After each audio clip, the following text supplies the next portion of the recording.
Otra espartana, al saber que sus 5 hijos habían perecido, corrió al templo para agradecer a los dioses el haber concedido a los jóvenes la dicha de morir por la patria. Las espartanas eran madres desconcertantes.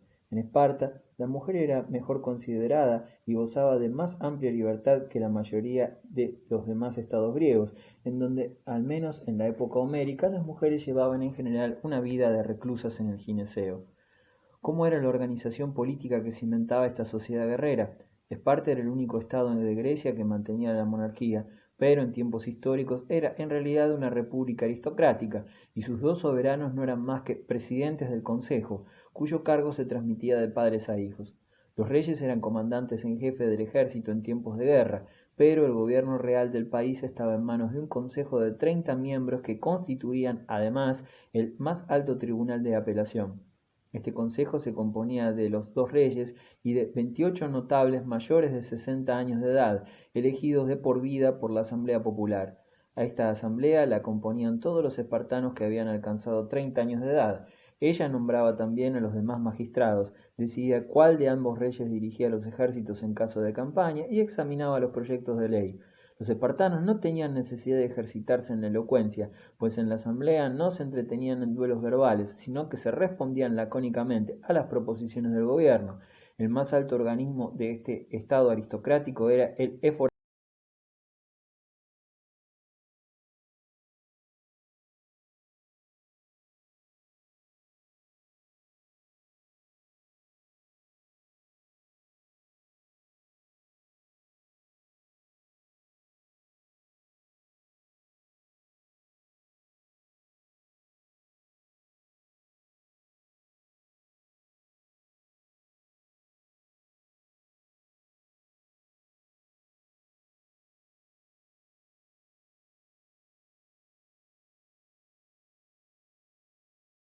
irreprensible.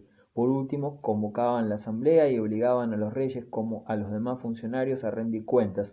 En campaña, el soberano era el jefe del ejército, pero estaba con la vigilancia de los éforos, que tenían el derecho de amonestar y, si lo juzgaban necesario, arrestarle. El poder de los éforos no conocía más que un límite: su mandato sólo duraba un año, a cuyo término también rendían cuentas de su administración. Es de imaginar cómo estos perros policías de la sociedad espartana tratarían a los pobres hilotas. Los éforos podían ordenar la ejecución de un hilota sin ninguna clase de proceso y podían hacer desaparecer centenares de hilotas si se enriquecían demasiado o se multiplicaban con excesiva rapidez. Los ilotas, cuyo trabajo era la base material del Estado espartano, constituían una amenaza constante para el país. Se organizó una policía secreta para prevenir cualquier eventual rebelión ilota, y de vez en cuando los jóvenes espartanos invadían sus poblados para capturar o exterminar a cuantos les parecían aptos para fomentar una revuelta. Esta caza afrentosa del hombre entrenaba a la juventud de Esparta en combates sangrientos y aseguraba, al mismo tiempo, el poder de la aristocracia reinante. Aunque la vida ordinaria de los ilotas no fuera tan difícil como la tradición cree, esta especie de espionaje alimentaba en ellos una angustia permanente que debía convertirles la existencia en poco menos que infernal. Nunca sabía un ilota si sería o no una próxima víctima de estas purgas. Gracias a este terror organizado, la aristocracia de Esparta mantuvo su hegemonía hasta que se desmoronó en casi todos los estados de la Hélade.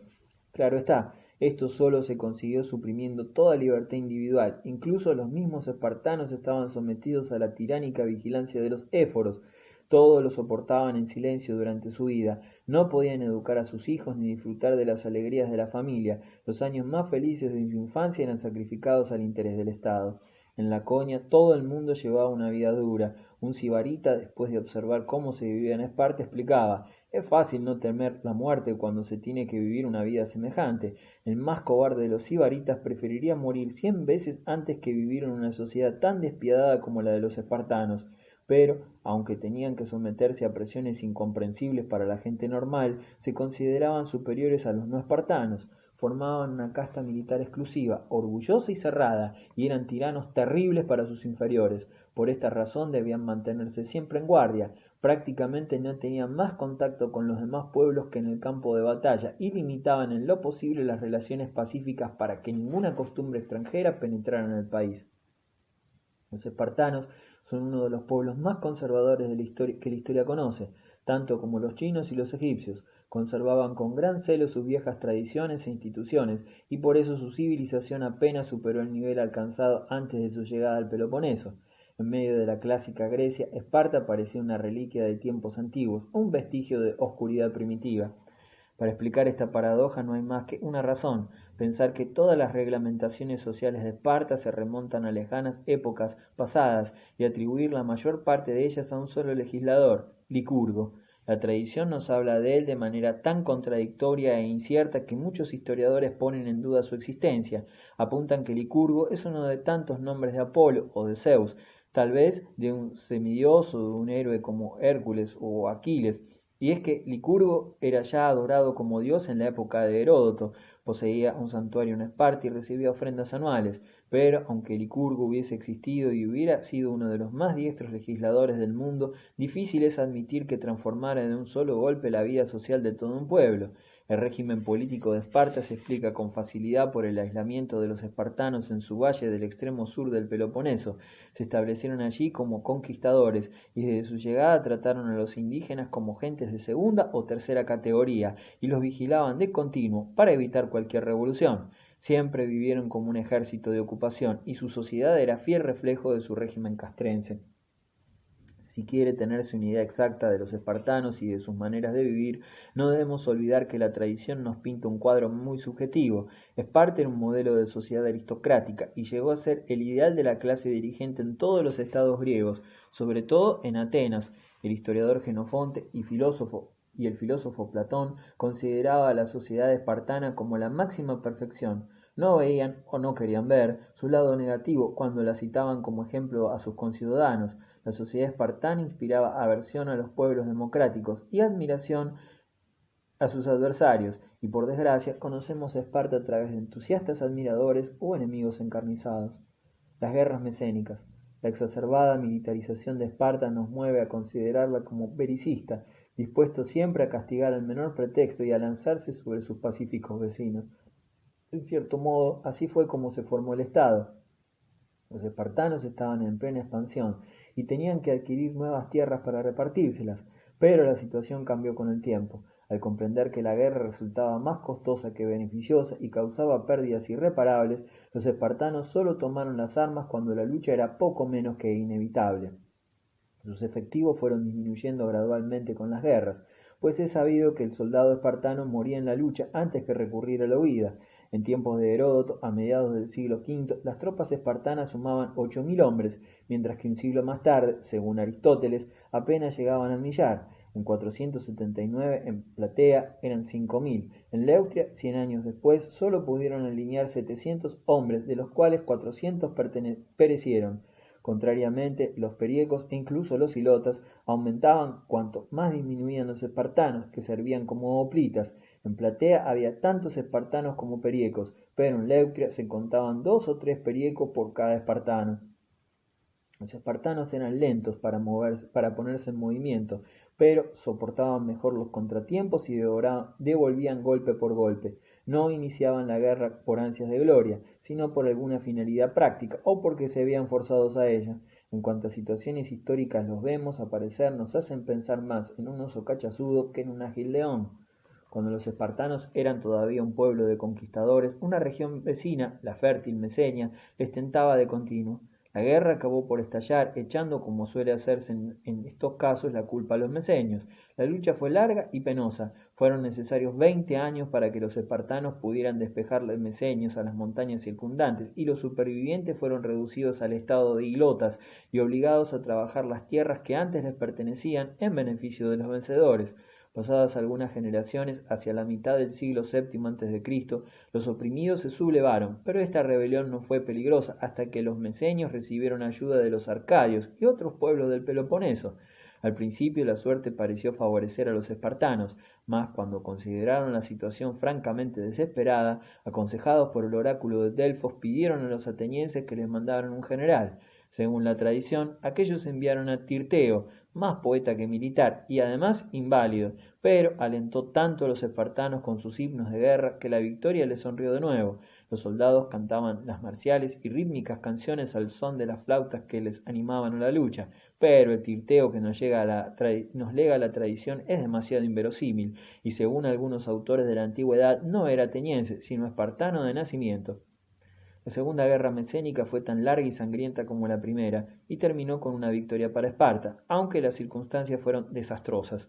El problema de los ilotas llegó a ser acuciante, y a partir de entonces los espartanos vivieron en constante temor de una posible revuelta de laconios y mesenios, unidos por el odio al opresor. Formado por unos miles de conquistadores, este estado solo podía mantenerse explotando a otros pueblos estrechamente emparentados con ellos, situación antinatural que purgaba con una inquietud perpetua. Los ilotas serían en el futuro una amenaza constante para Esparta.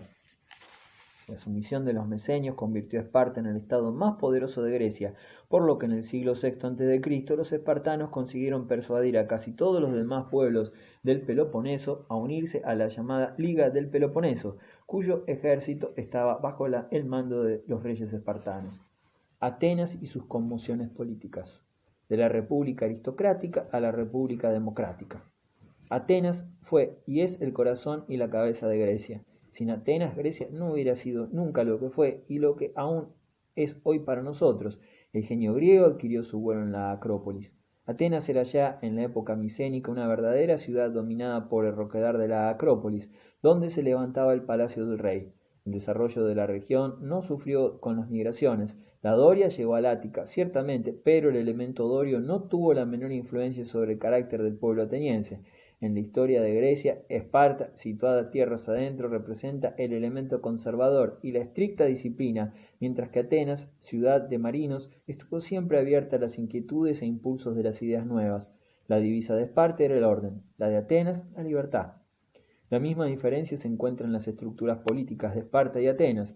En esta, la monarquía fue muy pronto abolida y la autoridad pasó a manos de 9 arcontes que se repartieron las antiguas prerrogativas reales, o sea, las funciones de sumo sacerdote, de comandante en jefe del ejército en tiempos de guerra y de juez supremo. Estaban asistidos por un consejo llamado aerópago, cuyos miembros eran elegidos con carácter vitalicio. Los arcontes entraban a formar parte del aerópago, la jurisdicción más elevada de Atenas. Apenas finalizaban su mandato de un año. Se cuenta que sus jueces, cuando debían sentenciar una causa penal, se reunían por la noche para no ablandarse viendo a los acusados. El aerópago se ocupaba también de la vida privada de los ciudadanos. Una vez condenó a muerte a un joven por haber saltado los ojos a una codorniz. El veredicto se justificó así: un muchacho como ese hará por fuerza daño a sus compatriotas cuando sea adulto. Las leyes de Dracón. Las disensiones políticas y sociales que se produjeron durante toda la historia de Atenas comenzaron muy pronto. Por otra parte, los conflictos sociales eran aquí de otro cariz que los de Esparta. Como Atenas, al contrario de Esparta, nunca tuvo que acoger inmigraciones de pueblos extraños, tampoco conoció la opresión de una clase conquistadora ni la existencia de una población oprimida. El malestar social se originaba siempre en Atenas por causas económicas. El paso de la economía de intercambio a la economía monetaria originó aquí, como en otros muchos lugares, la aparición de grandes fortunas que convivían con una espantosa miseria. Establecióse entonces la misma relación entre el capital bancario y el trabajo campesino que antaño ya hubo en Babilonia. Los elevados tipos de interés abrumaban las fincas de los pobres campesinos con hipotecas cada vez más pesadas, y llegaba por fin un día en que los modestos propietarios no podían pagar. Entonces la propiedad pasaba al acreedor y disponía de ella hasta que la deuda fuese pagada con los intereses acumulados. Las leyes relativas a las deudas eran tan bárbaras que el acreedor tenía derecho a vender como esclavo, incluso a un extranjero, al antiguo propietario del terreno, a su mujer y a sus hijos. Presa de desesperación, el pueblo realizó varias tentativas para arrebatar el poder a los usureros y ponerlo en manos de un soberano absoluto que les amparara ante la ley. Los atenienses quisieron acabar con estas luchas sociales y hacia el 620 a.C. encargaron al aristócrata Dracón la tarea de dar leyes escritas al Estado, pero Dracón no era un hombre idóneo para ello y concibió una legislación tan severa que los atenienses dijeron que estaba escrita con sangre. Así se castigaban con pena de muerte casi todos los delitos, tanto el que robaba unas legumbres como el que solo hurtaba una manzana. Debían sufrir el mismo castigo que el profanador de un templo o un asesino.